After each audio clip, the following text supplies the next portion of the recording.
Sometimes evil creeps into your life. He was talking to the spirits, as he called them. He was talking to voices.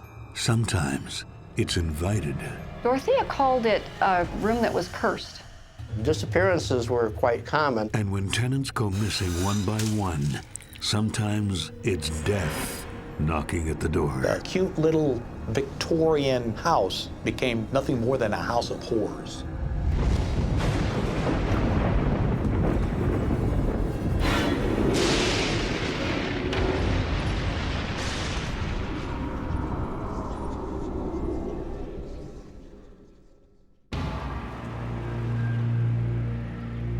In the well-tended yard of a Sacramento boarding house, Might find some garbage in there. police unearth a grisly secret that's been buried for decades.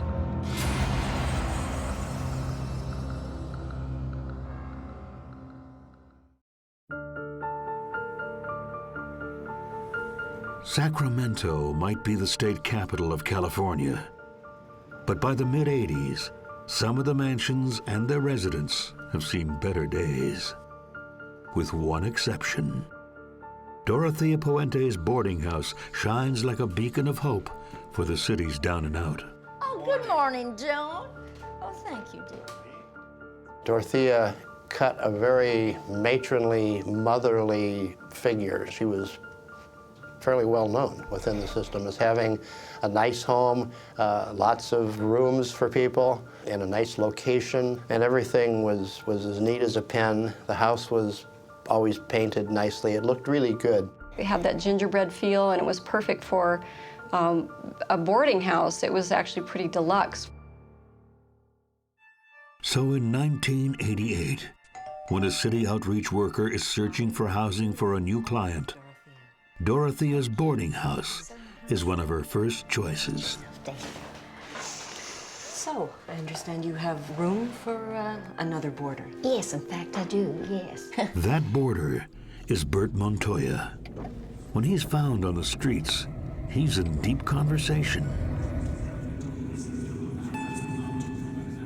He was talking to the spirits, as he called them. He was talking to voices. Aside from his spirits, Bert is utterly alone in the world. The 50-year-old Costa Rican has no family and spends his nights at a shelter for drunks known as Detox. Detox is a corrugated metal structure. It's just a warehouse, basically, with a concrete floor and vinyl mats on the floor, lined up on the floor. And it's first come, first serve. So with people that have nowhere else to go, and the police would bring inebriates there, and instead of putting them in jail, just bring them to Detox, kind of last ditch before you end up on the street. If Bert were to end up on the street, he'd be in trouble. He suffers from schizophrenia. When you took the Mellaril that the doctor gave you, did the voice go away? The voices that talked to you, did they go away that time with the medicine? No, they ain't no way. They didn't go away. The social worker, she was right there with him and immediately recognized what his problem was and kind of took him under her wing. And so she kind of made it her mission to help him because he was sleeping in this warehouse with 60 other men on a mat on the floor. Somewhere along the way, Bert loses his Social Security number. He can't collect benefit checks, so there's nowhere else he can afford to go. And so she set out to get him an ID so that he could get some benefits, so that he could sleep somewhere in a real bed. He had a mind of his own. He needed a lot of care, not physical care, but watching and taking care of. Well, if we could find a good boarding house for you, would you prefer to go there? Okay, we'll try and do that. The outreach worker had found him the perfect spot. When they had discovered this house, how ideal it seemed. I'm sure he's going to be able to fit in beautifully, yeah. I think she had 3 or 4 different places, and with Dorothea, it immediately clicked. He also speaks English, but he has a Spanish background. Okay, all right. Well, I have some Spanish blood in me too. You do? Well, Puente, of course, being my last name. Yes, I go back. Yes, I do. Right.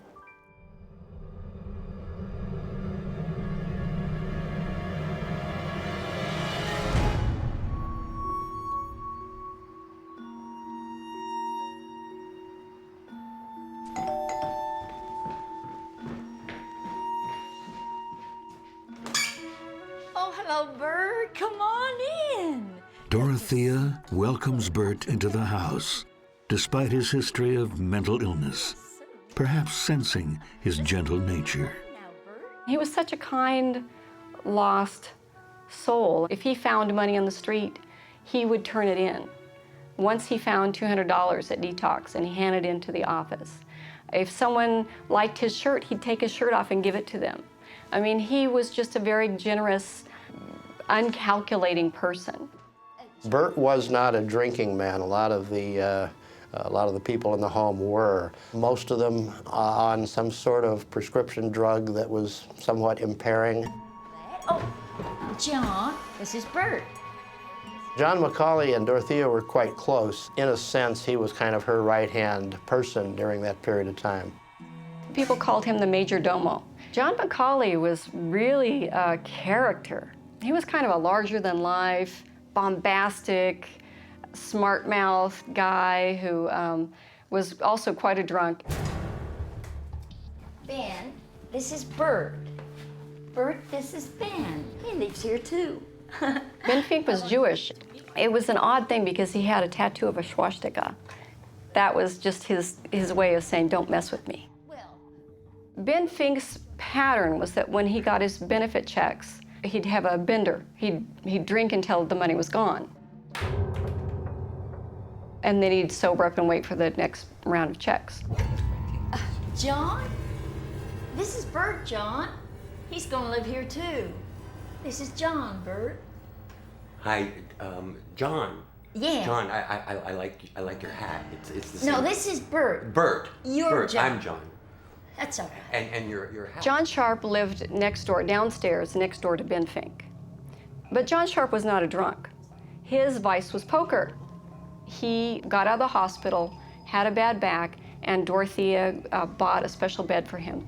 So he had a debt, if you will, to Dorothea. Dorothea does not actually own her Victorian boarding house. She rents it from her good friends, the Ordoricas. Cuando nos íbamos a mover, me preguntó, Ricardo, ¿por qué no me dejas la casa sola? Yo te pago la renta.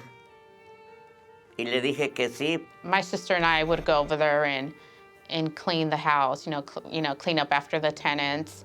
Her garden was just beautiful. She loved to plant flowers. She was just very loving. Como una familia, la veíamos como una familia. We actually called her Thea. Toda la gente hablaba muy bien de ella. Nosotros la queríamos mucho. Toda la gente decían la doctora Dorothea Puente. En el radio le dedicaban a la doctora. One of 14 children, raised in Mexico. She had such a persona at one point in her life. She was at a charity ball, and then Governor Jerry Brown crossed the room to kiss her on the cheek and ask her to dance. So she had a reputation as being kind of a philanthropist in the Hispanic community. Dorothea lives with drug addicts, alcoholics, disturbed individuals. So she has to have strict rules to handle them. Ben, you're too late. Ben, you are acquainted with the rules. You are too late. No coffee. No. Dorothea did run a really tight ship. If someone missed a meal, they were out of luck until the next meal. Lord, for your benefit. She was a tough old bird. She could handle these people pretty well. She was known to get up very early and work in the garden first. Then she had breakfast on the table, I believe, at 5:30. So if you wanted to eat, you had to get up and have breakfast.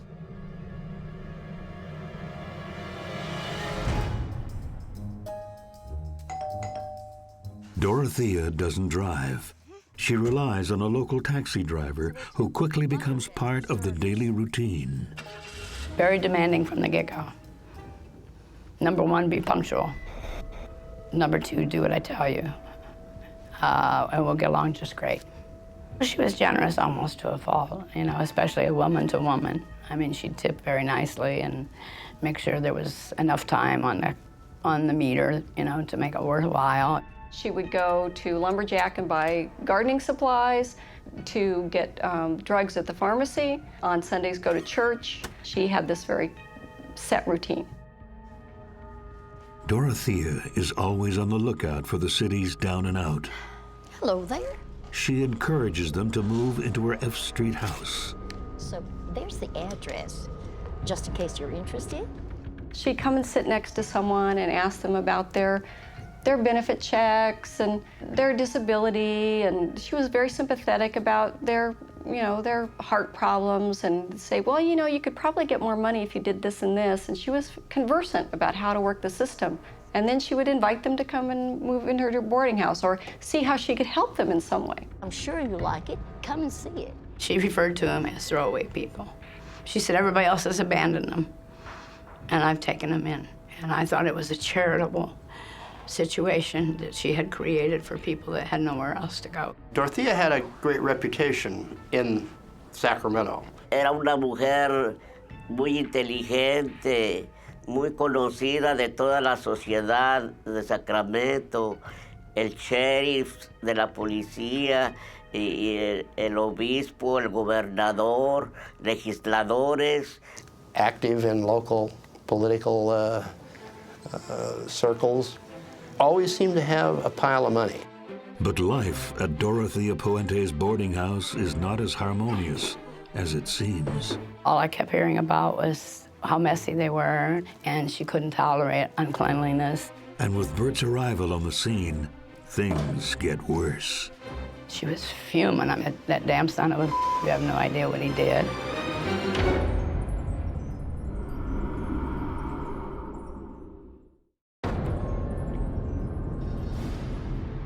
Bert Montoya finally has a cozy place to live, a Sacramento boarding house run by his generous but strict landlady named Dorothea Puente. Hey, Bert. Well, you're looking well today. Yes, he does, doesn't he? Oh, he's my honey bear. Oh. I grabbed your mail. Okay. Bert thrives in his new environment.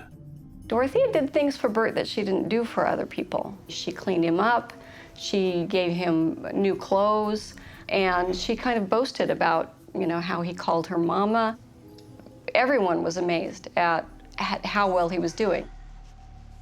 What a unique place for Bert to be, because Dorothea seemed so kindly, so understanding, so full of empathy, and was the kind of person they thought would be able to handle Bert in a nice way. He was almost kind of a showpiece for her, to show how compassionate she could be and how she could really turn someone around. He kind of saw her off, and he greeted her when she came home. He just absolutely adored her, and I'm telling you, she took good care of him. But not everyone is happy about Bert being there. The other tenants grow jealous. They pay $375 a month for a single room and 2 hot meals. Bert enjoys that and more on credit alone. For Bert, she actually set up a tab at Joe's Corner Bar, but she didn't do that for anyone else. Chin chin. Dio la orden que en el Joe's Corner, en el bar, le dieran 3 cervezas nomás, y que después ella los pagaba. Así él venía diario, tomaba medicina, venía y como que tenía crédito, pues.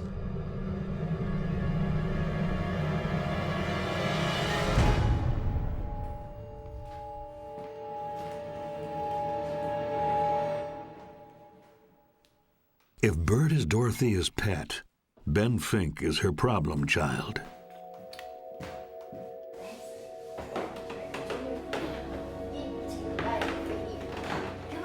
Ben Fink was kind of a notorious drunk. He was someone who had been checked into hospitals with alcohol levels that were beyond mortality. I mean, they were death-defying alcoholic levels in his blood. And Ben Fink can sometimes make a lot of noise. John Sharp heard this thump, thump, thump down the stairs. And he couldn't identify it. He thought it was creepy.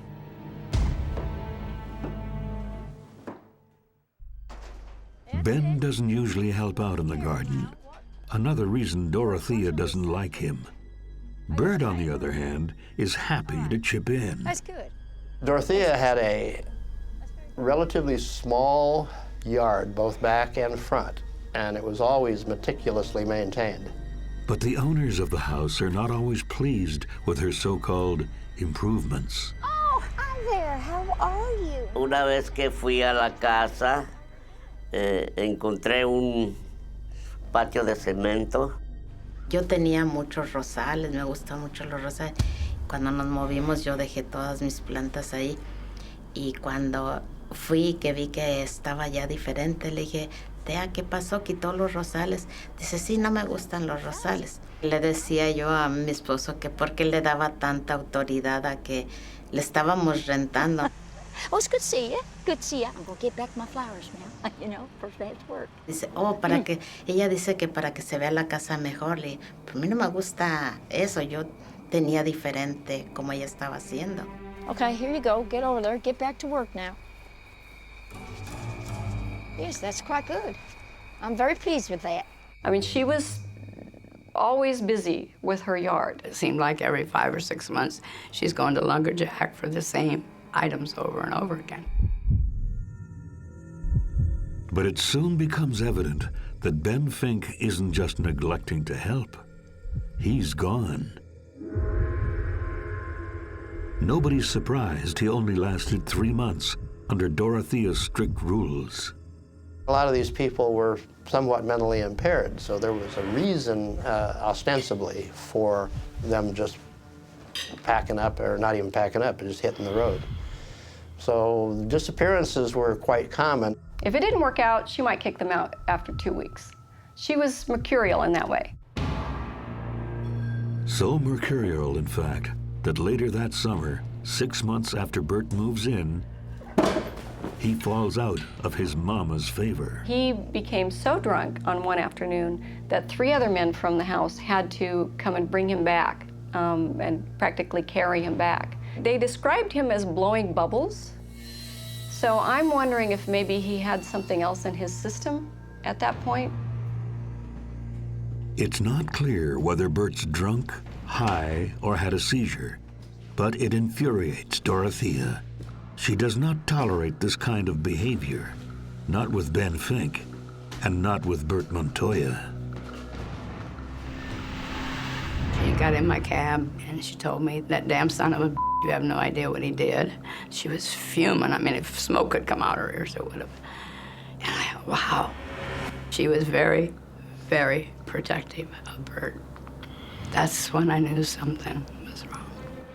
It's enough to drive Bert out of the F Street house that August and back to detox. And he showed up there one day and he was crying. And he was telling him, I don't want to go back. I don't want to go back. But Bert's departure doesn't expel the boarding house's demons. Dorothea called it a room that was cursed. She died in Dorothea Puente's house. The cause of death was suicide.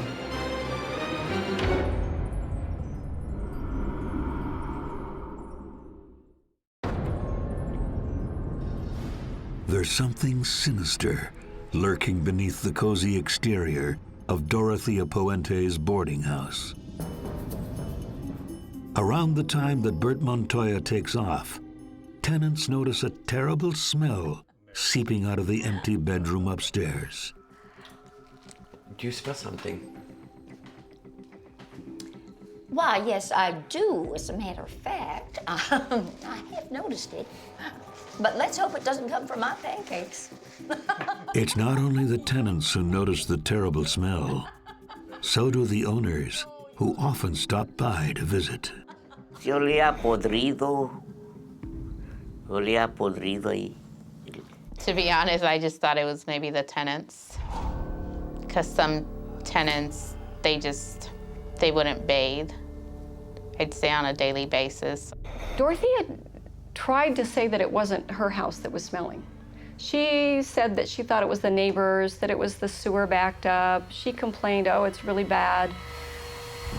And in the meantime, she had been shampooing the carpet, and John Sharp could hear her above him, back and forth, back and forth. She was shampooing the carpet.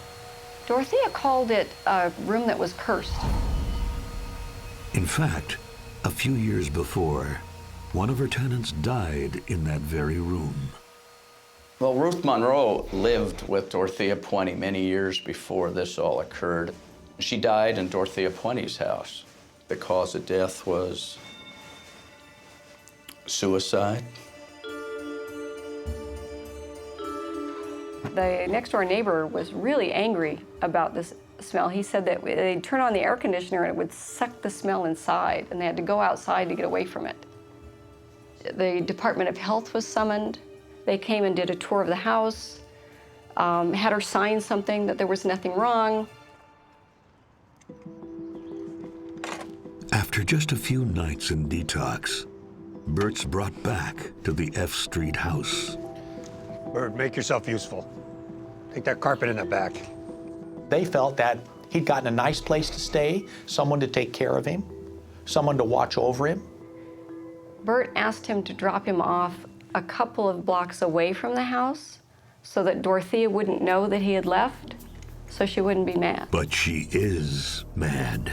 Her favorite expression was, when they cross me, they don't cross me a second time. She was a very edgy, very angry person. Bert avoids Dorothea. He would go to Joe's Corner Bar. He had been drinking quite a bit. Oh, I am such a lucky woman to have my two Johnnies with me. You're a gem, Dorothea. Good morning. Oh, good morning, John. Oh, thank you, dear. That's very nice of you. Aren't we going to wait for Bert? Red Hat Bert. Oh, Bert's not with us anymore. He has decided to go and join his family in Mexico. About 2 months after Bert's detox visit, his outreach worker tries to get in touch with him.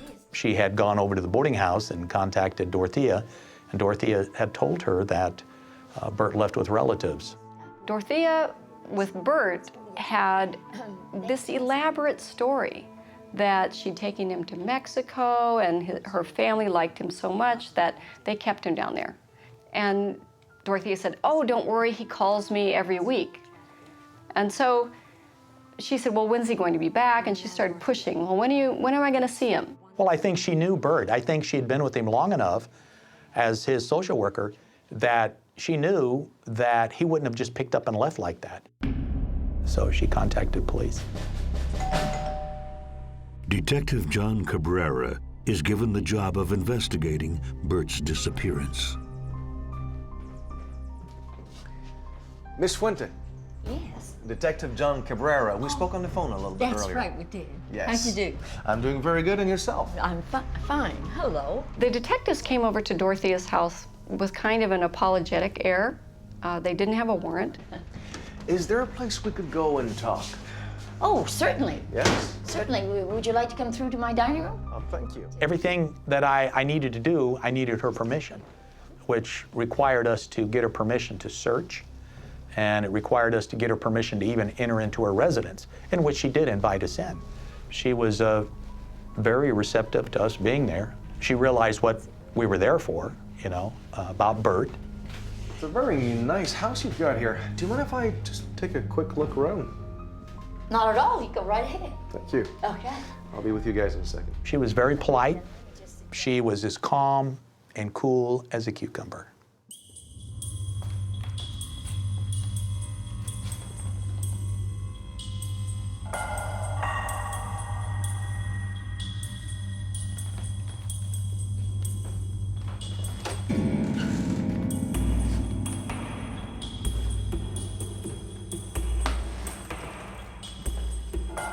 I searched the premises, all on top. I looked through everything.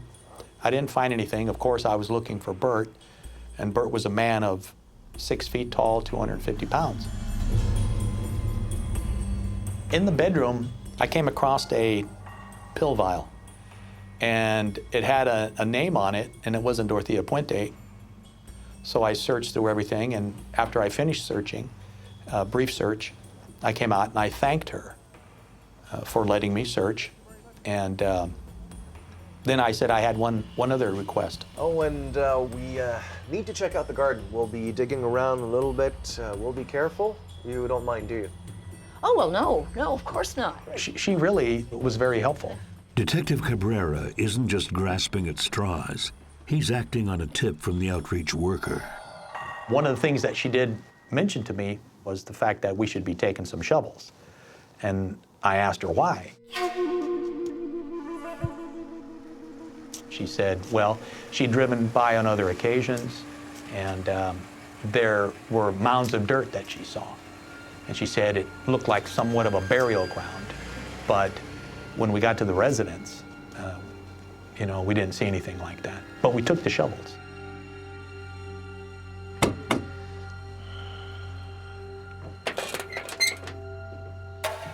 A gentleman? Detective? Yes. Oh, I was just thinking that I could call some friends and, you know, they could come and help with the digging, and you could come back tomorrow. No. Don't worry about it. We'll just be digging. Here is a person who wants to bring people over to do our digging, you know, to save us time. I just simply said, if she didn't mind, then I would like to just go ahead and do the digging ourselves. And we started digging 3 holes. Might find some garbage in there. What? Garbage. Junk, man. Sure luck. After 3 holes, they're thinking, this isn't going anywhere. We kept coming across eggshells and pieces of food and what appeared to be garbage, you know, discarded garbage. I was pulling out of the ground these small pieces of what appeared to be leather, and they were opaque in color. And I actually made a pile next to the hole. As I dig down, I hit this what I believe to be a tree root. So I take the shovel, and I mean, I'm just banging on this thing because I want to dislodge it so we can dig deeper. And I start pulling on what I believe to be a tree root. And as I'm pulling and pulling and pulling on this, it breaks loose. And I'm holding in my hands what appears to be a human leg bone. And I mean, it was just kind of utterly shocking. There was no doubt that it was human. It was human remains.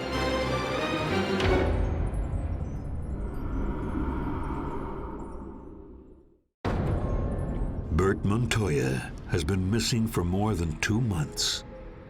Police are digging up his landlady Dorothea Puente's backyard, and they've made a gruesome discovery. Well, then it all made sense. What I'd been pulling out of somebody's clothes, and there was a good possibility that the opaque leather-looking material was actually human flesh.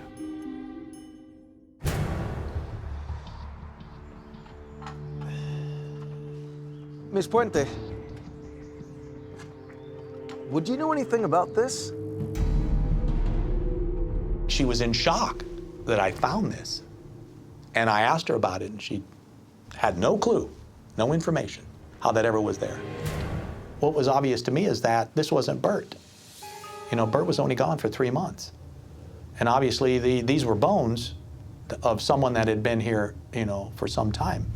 I mean, I'd been in homicide since 1980, and I was aware that, you know, people would find bones, you know, in these backyards dating back to the early 1900s, 1920s. It wouldn't be out of the ordinary, given the date of how old this neighborhood was, that going back many, many years, that when people passed away and didn't have the money to take them to a cemetery or something, they could bury them in the yard. I wanted to continue on and wanted to continue digging, but obviously we had to stop at that time and notify the coroner. The next day, police return to the scene, and so does half the town. The news has gotten out that within a mile of the state capitol, a body has been discovered in a little old lady's garden. The crowd grew bigger, and the news got out. And then we saw trucks with satellite dishes. And the crowds became so big, we had to actually cordon off and close the entire street in front of the residents. There were vendors showing up, hot dog vendors, ice cream vendors. We even had t-shirt vendors, people that were already making t-shirts. You know, and on the front of the t-shirt was a little old lady holding a shovel, and the caption read, "I dig Sacramento." Thank you. Detective Cabrera, Dorothea wants to see you. Miss Puente. Am I under arrest? Of course not, of course. Where are you asking? Would you mind if I went and got a coffee where my nephew works at the hotel around the corner? Yeah, sure, of course, no problem. Come with me. Thank you so much. She'd been cooperative. She'd let us do exactly what I asked. And so I said, okay, I'd walk her down and right over to the hotel to make sure nobody bothered her or anything. I started digging again. In less than 20 minutes, I dug down. I knew I hit something. Sergeant! She walked away, and then just a few minutes later, they discovered another body in the yard. John? I definitely have something here.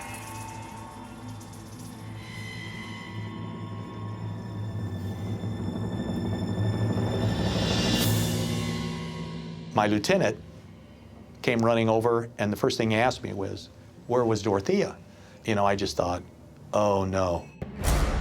She waltzed away from the scene, the crime scene, wearing her red coat and her purple pumps under her pink umbrella. I mean, she was the antithesis of understatement. I just had this very empty feeling in the back of my neck.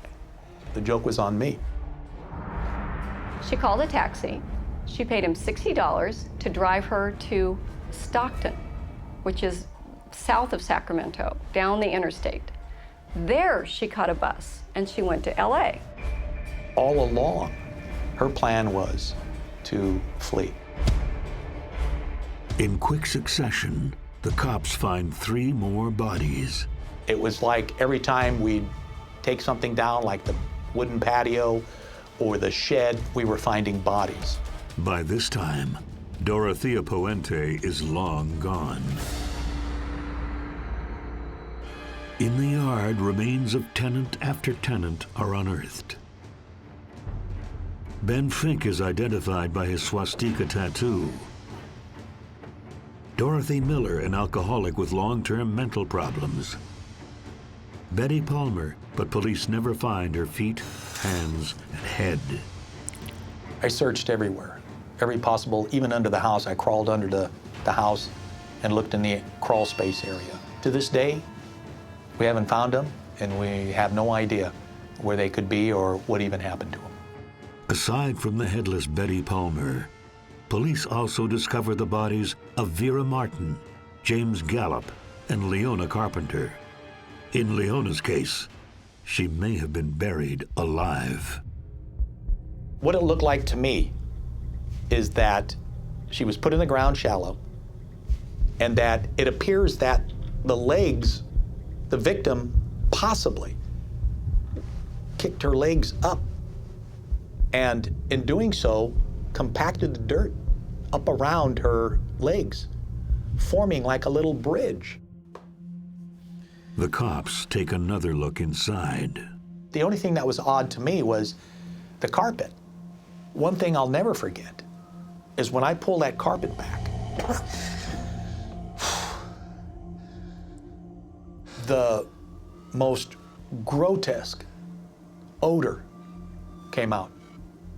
And I knew that it was putrefying body fluids.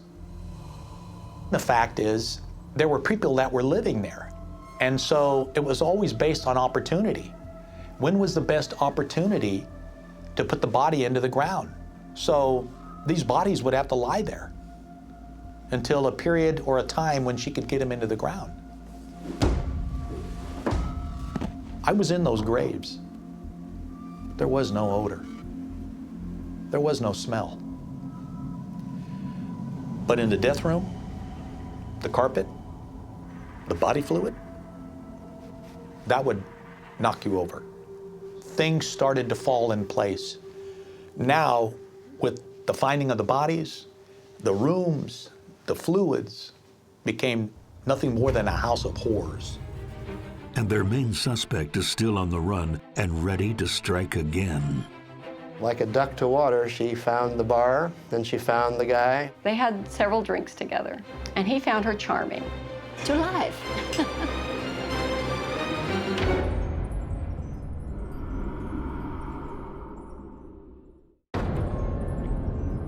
Police have discovered the bodies of 7 people at Dorothea Puente's boarding house. But Dorothea herself has disappeared. The investigation into this real-life Hotel California reveals decades of deceit. As far as Bert is concerned, I have a little bit of Spanish blood. You do? Oh, well, Puente. Exactly.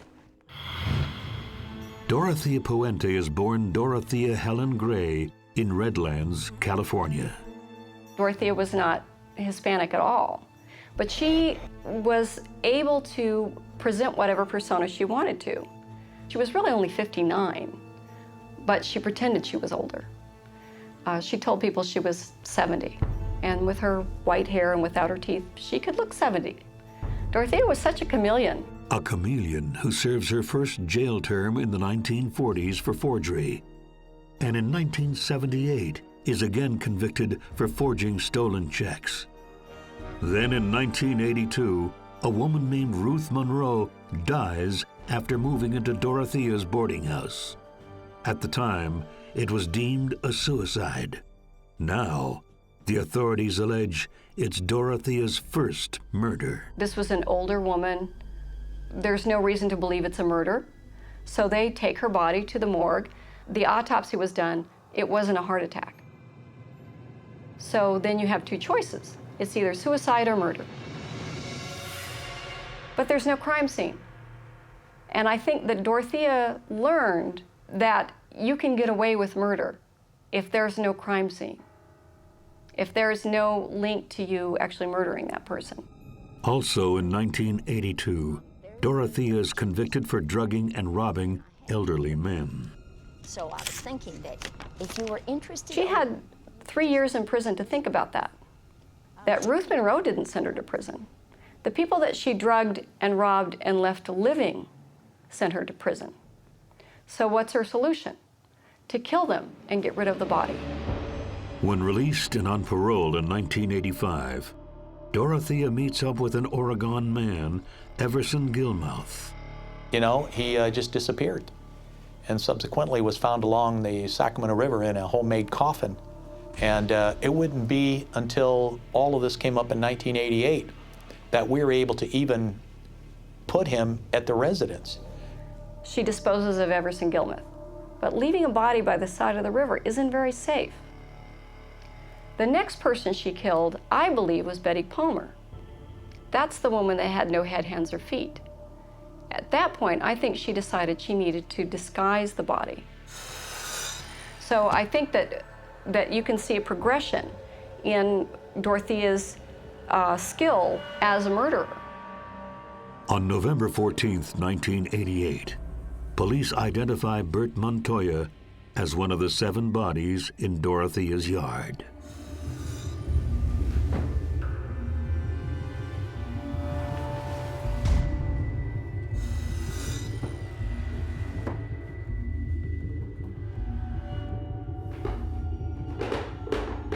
Something happened that caused him to become unraveled and upset and flee the premises, wanting to stay at the shelter where he previously came from. Whatever triggered this fear in him to not wanting to go back is that the possibility he stumbled upon something at the house, that he saw something. I think it's very troubling to everyone who knew him to think about what scared him enough to make him walk all the way across town, several miles, to go back to detox. When at Dorothea's, he had his own bed, his own room, his TV, he had meals cooked for him. So we don't really know what spooked him. Bert had become probably very difficult for Dorothea to handle, and he could be a problem. He might even bring the police. She couldn't allow Bert to do what he did, or to bring attention upon the house, or to bring attention to her. And she apparently felt there was only one thing to do.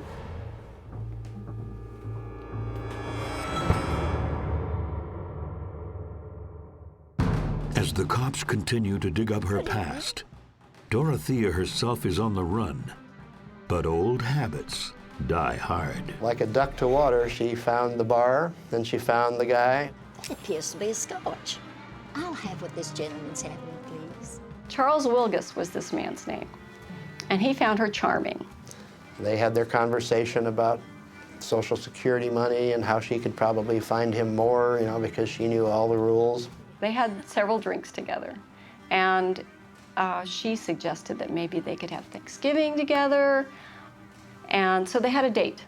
To live. At one point, she apparently had asked him to come on back to her hotel and they could discuss more. And he just kind of, nah, that's okay, I'm not going to. And so she said, well, here's where I'm staying, and if you change your mind, I'll be there. Well, this gentleman is watching television in the bar, and lo and behold, he looks up on the TV, and there's her picture. Police say her motive was simple, money. And they're talking about what she did, and she fled, and she's wanted. So he picked up the phone and called LAPD. Hours later, Dorothea's arrested at her Fleabag motel. She was sitting in an unmarked vehicle. And I remember going over and getting in the vehicle, and the first thing, you know, she said to me was, I'm sorry, Detective. She was remorseful, the fact that we had to come down here and all of this that had gone on. And that's all she really said. The police alleged that Dorothea indulged her champagne tastes with the income of her dead tenants. By cashing their Social Security checks, she earned more than $5,000 per month. She was a substitute payee on the checks of all of the people in her home. When the people were gone, she was still getting the checks, and she was cashing them.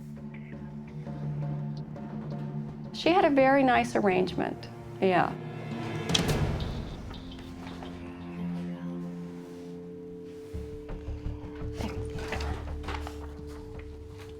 One of the people that we did interview was the postal person that delivered the mail. And she told me that when she delivered the mail at the end of the month, Dorothea was always out there waiting. The only one that she was to give the mail to was Dorothea. And there's a reason Dorothea gave generously to charity. Oh my goodness, when do you find time for yourself? Because I understand you volunteer at the local community Yes, center. I do. Yes, We I received do. phone calls from these charitable organizations that said that they were given bags of clothing from Dorothea. Well, what a great way to get rid of evidence. She collected a lot of money, and she became very proficient, but she also, I think, began to get a little overconfident in her ability. Between 1985 and 1988, Dorothea's parole agents visit the house more than a dozen times, but they suspect nothing. It's ludicrous that she was able to operate this house with no license and on federal parole. The parole agents were the ones that really should have known. They're overworked. I know that, but still, she, got away with murder for a long time. At first, police believe Dorothea must have had a willing accomplice. Dorothea, I know if we dig, we're going to find more. I know that. I know that. Well, I didn't put them there. I couldn't drag a body any place. I believe that. But I believe there's somebody else involved here. You know, when you're talking about Bert, he weighed about 250 pounds. Well, how does a person that's 5'3", 5'4", you know, 135 pounds, carrying somebody like that?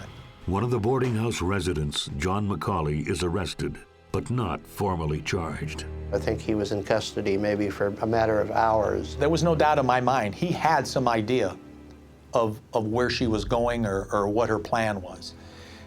But he wouldn't give up anything. So he was released in the days to follow. What's clear is Dorothea had many unwitting accomplices, people whose trust she abused. She had people in the house dig the holes. What did they know? All of her criminal enterprises were done in pieces. And if she needed assistance, she would have someone help her with just one piece of that. She wouldn't be so overt or so crude as to say, help me kill this person or help me dispose of this body. She would give you a task and ask you to help with that task. So you had also plausible deniability. And Dorothea Puente fooled everyone. Thank you. Thank you, Dorothea. Everybody had a piece of the puzzle, but no one wanted to put it together because Dorothea had that kind persona.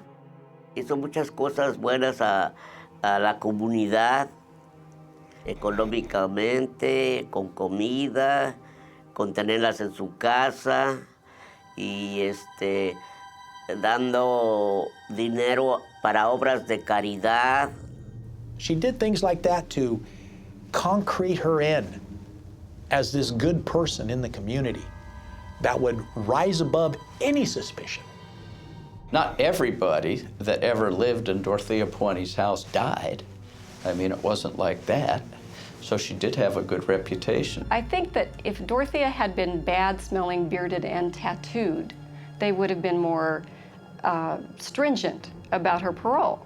But since she had this sweet little old lady con, and she played that persona so well, she just slid right by them.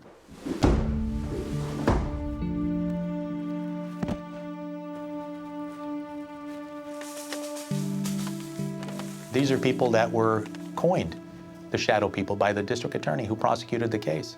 She targeted people that didn't have family. And that was one of the reasons that Dorothea was able to exploit them, because she knew if she were to plant one of them, no one's going to come around looking for them. She made a mistake with Bert. She thought that she could get away with getting rid of Bert. She didn't realize that those people were going to come back and check up on him. And then when he went missing, to check up on him again and again and again. And if it hadn't been for Bert, Dorothea would have been able to continue. In February 1993, Dorothea Puente is tried on 9 counts of murder. She told us that she didn't kill anybody. Our explanation is that each of those people that came to her home had pre-existing medical conditions that could have caused a natural death. But toxicology tests reveal there are traces of a prescription-strength sleeping pill in all the remains. Not lethal doses, but more than coincidence. Remember that she had a history of drugging and robbing people. She went to 2 different pharmacies using at least two different IDs, picking up prescriptions for herself and for her tenants, living and dead. So it's a pretty good bet that Dorothea was making them cocktails of different medications.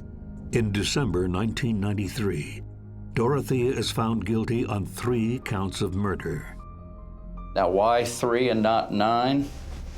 I think that they could never point to any cause of death, but I think the majority of the jurors weighed in with the others and said, hey, there's 9 bodies here, okay? They just didn't fall out of the sky.